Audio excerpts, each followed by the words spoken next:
Assalamualaikum warahmatullahi wabarakatuh. Alhamdulillah, alhamdulillah.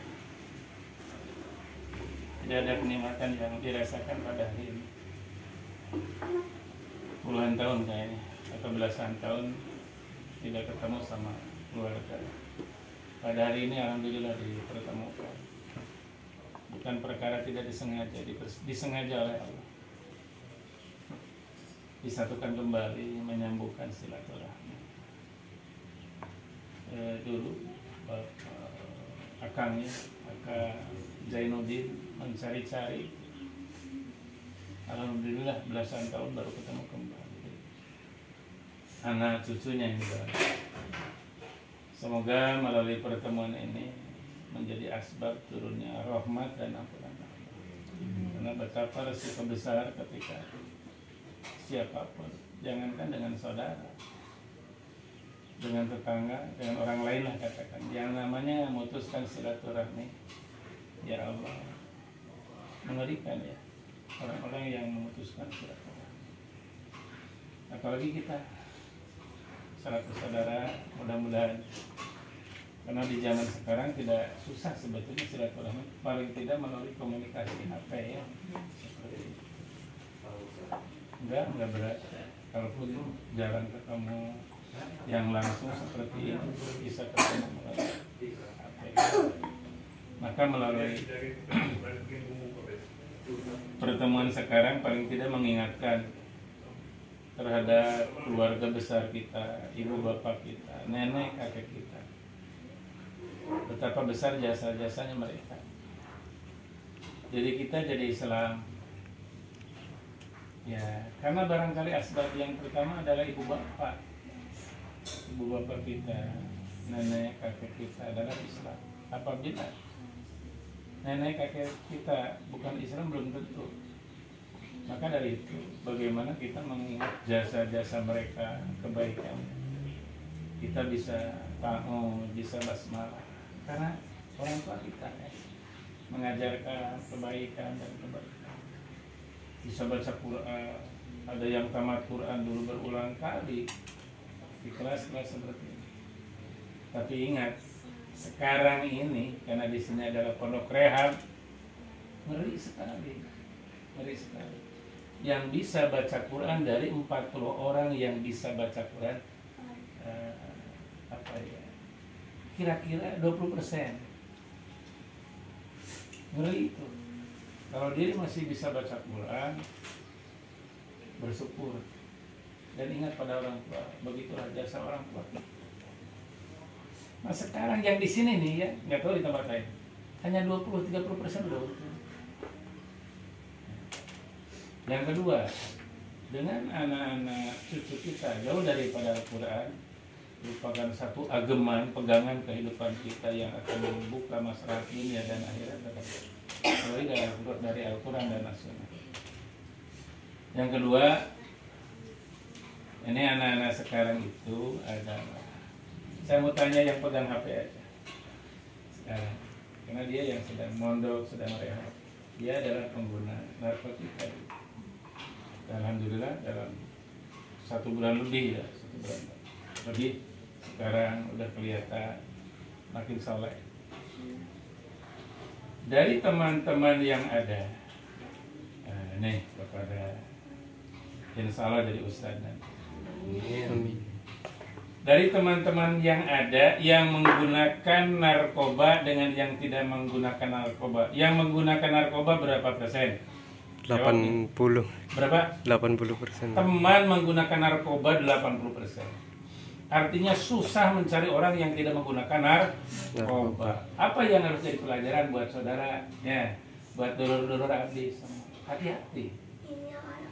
Ada yang di tempat lain teman sekolah 90% menggunakan narkoba, artinya hanya 10% tidak menggunakan narkoba. Maka hati-hati. Ini karena ini merupakan satu pekerjaan abdi dan abdi adalah mitra dari Badan Narkotika Nasional. Ini keadaan generasi semakin parah. Yang tadi kalau diri orang masih bisa baca Quran, sekarang makin berkurang. Yang lebih parah pengguna narkoba 90% ini terjadi. sampai susah mencari orang yang tidak menggunakan narkoba kah? Apakah tidak prihatin? Ini yang terjadi. Nah, yang ketiga yang harus jadi pelajaran yang dulu bukan sadaya adalah ciri-ciri ya, sehingga nanti tahu biasanya bertemannya tetap, biasanya seperti itu. Terus ada yang lain lagi, menyendiri di kamar, mudah marah ketika minta maksa ke orang tua. Hati-hati itu. Awalnya biasanya menggunakan obat batuk, ya. Saya tidak akan sebut ya. Awalnya menggunakan obat batuk. Hati-hati anak-anak. Nah, dari mulai komik langsung naik sampai akhirnya saya tidak akan sebut obat batuknya. Terus meningkat nantinya. Dari yang asalnya menggunakan 2, 3 sampai 1 lembar, nanti akan meningkat ke sabu. Nah, ini harus dilihat dari mana awalnya kelihatannya. Maka hati-hati ngasih jajan. Jajan hati-hati. Karena biasanya unikonya, iya dia ada posting ngalaman unikonya. Usaha nipu kok. Lebih parah sekarang unikonya. Nah, lebih parah sekarang unikonya. Ini hati-hati. Dari mudah amarah, minta maksa, itu bagian daripada ciri-ciri yang benar narkoba. Nah, yang keempat adalah muhasabah. Apabila anak masih di bawah usia di kelas SMP nih, SMP udah terjun mulai sekarang. Dari SMP kelas 3, tapi bukan yang ada di sini, yang ada di Argentina kira-kira seperti itu. Udah mulai terjun. Nah, kenapa anak itu masih tanggung jawab ibu bapak? Paling tidak yang berarti pertanggungjawabkan di hadapan adalah mulai dewasa. Namun boro-boro geus dewasa geus kawin ge lobakeun nyusakeun kok kolot nya boro-boro batur urang ge sarua gitu. Nah, sekarang mah anak masih sekolah udah lebih parah pergaulan anak. Pangkaling tanggung jawab urang. Kenapa anak berbuat seperti itu? Jangan-jangan yang pertama tadi ngaji lagi bisa siapa yang tahu jawab? Artinya lemah agama tuh. Maka harus paham ibu-ibu dulur bisa daya ulah nempuh PT lah kira-kira memontak KTW. Tolong buka tuh Rehab Aziz TV Mabdi artinya dengan nunggu gaji jika Rehab Aziz TV nya seperti itu. Saya buka Rehab Aziz TV biar mengenal bagaimana orang-orang yang terganggu narkoba termasuk ODGJ ada di sana. Nah, kita gambaran Abi bagian tena rasa kadidih kanya kadulur-dulur isi abdi teu ngobrolan teu ngabejaan dosa isukan. Nah, dituntut di akhirat dulur teu dibejaan seperti itu bagian dari ciri-ciri penyalahguna narkoba. Dan anak-anak sekarang hanya berapa persen kira-kira gambaran yang mengenal agama, apalagi yang mengamalkan agama. Itulah barangkali sekilas bagian tina rasa kadedeh kanya abdi selaku dulur wawakil di almarhum da beureun abdi di dieu rasana teh pangkolotna. Tapi perasaan mah abdi teh asa ngorake kene nya. Kitu geus aki-aki jaman geus bodas tapi rasa mah ieu teh asa kakara 36 tahun rasana. Nya padahal mah tiba gitu nya. Itulah barangkali dulur-dulur nu tiasa didugikeun ku abdi. Mudah-mudahan ieu bagian tidak mewakil amanah ti almarhum sadayana titip amalkeun agama.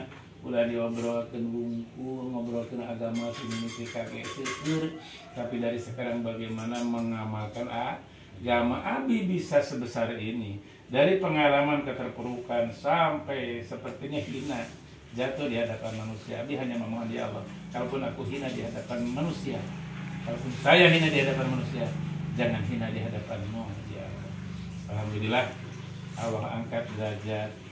Diawali kunaon? Istighfar. Dari sekarang perbanyak istighfar.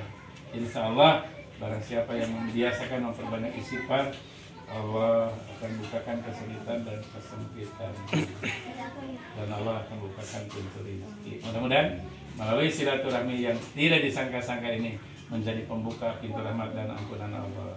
Terima kasih. Amin. Jangan lupa like, share, komen, dan subscribe. Assalamualaikum warahmatullahi wabarakatuh. Waalaikumsalam warahmatullahi wabarakatuh.